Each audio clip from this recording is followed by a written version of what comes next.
अखंड देशसेवा करणाऱ्या, युद्धासारख्या आणीबाणीच्या परिस्थितीत देशाचं नेतृत्व करणाऱ्या व्यक्तींना लोक काय देतात? शिव्या. विक्रम मिस्रींना तेच मिळालं. धमक्या आणि ट्रोलिंग. ते सुद्धा इतक्या टोकाचं की त्यांना आपल्या एक्सवरचं अकाउंट प्रोटेक्ट करावं लागलं. ऑपरेशन सिंदूर नंतरच्या प्रेस ब्रीफिंगसाठी विक्रम मिस्री देशासमोर आले. ते आपल्या देशाचे परराष्ट्र सचिव आहेत. त्यांनी परराष्ट्र मंत्रालयात राजनयिक अधिकारी म्हणून विविध पदांवर काम केलं आहे.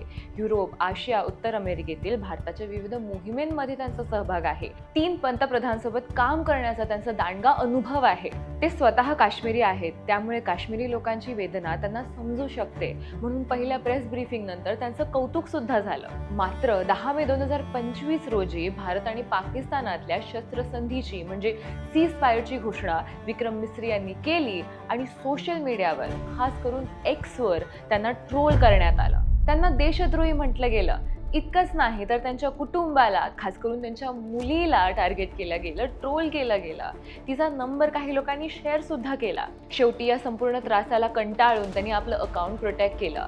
पण देशासाठी काम करणाऱ्या एका मोठ्या अधिकाऱ्याच्या कामाची परतफेड अशा गलिच्छ रीतीने करण्याची कोणती वृत्ती आहे? आणि तेही त्यांचा कोणताही दोष नसताना. यापूर्वी हीच गोष्ट पहलगामच्या दहशतवादी हल्ल्यात आपल्या नवऱ्याला गमावणाऱ्या हिमांशी नरवाल सोबत झाली. तिचं चारित्र्य हनन करून तिला ट्रोल करण्यात आलं. कोणाही महिलेला ऑनलाईन ट्रोल करणं, तिला डेथ, रेप थ्रेट्स देणं हे आपल्याकडे कधीपासून न्यू नॉर्मल झालंय. आपल्या घरात बसून काही कर्तबगारी न करता स्क्रीन मागे लपून दुसऱ्यांना गलिच्छ शब्दात बोलणाऱ्या या ट्रोल्सना हे किती लज्जास्पद आणि ओंगळवाणं आहे हे माहीत नाहीये.